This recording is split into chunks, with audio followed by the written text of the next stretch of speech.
पश्चिम बंगाल की मुख्यमंत्री ममता बनर्जी दिल्ली में चल रहे नीति आयोग की बैठक बीच में छोड़कर बाहर निकल आई। नीति आयोग की 9वीं गवर्निंग काउंसिल की बैठक में की अध्यक्षता पीएम मोदी कर रहे हैं। इसमें भाजपा और अन्य राज्यों के मुख्यमंत्री शामिल हुए।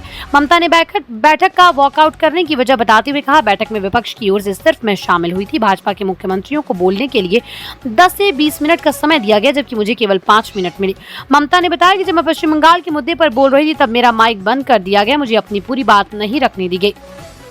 क्या राज्य के मुद्दों को रखना गलत है? क्या मेरा और पश्चिम बंगाल के लोगों का अपमान किया गया? इधर सरकार ने पश्चिम बंगाल सीएम के इन आरोपों को झूठा बताया। पीआईबी फैक्ट चेक ने लिखा कि ममता को बोलने का पूरा मौका दिया गया। प्रधानमंत्री नरेंद्र मोदी ने नीति आयोग की मीटिंग में कहा कि 2047 तक भारत को विकसित राष्ट्र बनाना हर भारतीय की महत्वाकांक्षा है और राज्य इस लक्ष्य को प्राप्त करने के लिए सक्रिय भूमिका निभा सकते हैं, क्योंकि वो सीधे लोगों से जुड़े हुए हैं। पीएम ने ये भी कहा कि ये दशक तकनीकी और जियोपॉलिटिकल बदलावों के साथ साथ अवसरों का भी है।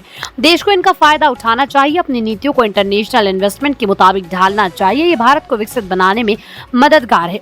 बैठक में INDIA के ब्लॉक के राज्यों के मुख्यमंत्री शामिल नहीं हुए। इनमें AM के स्टालिन तमिलनाडु, सिद्धारमैया कर्नाटक, रेवंत रेड्डी तेलंगाना, सुखविंदर सिंह सुक्खू हिमाचल प्रदेश, P विजयन केरल, हेमंत सोरेन झारखंड, भगवंत मान पंजाब और अरविंद केजरीवाल ने दिल्ली शामिल हैं।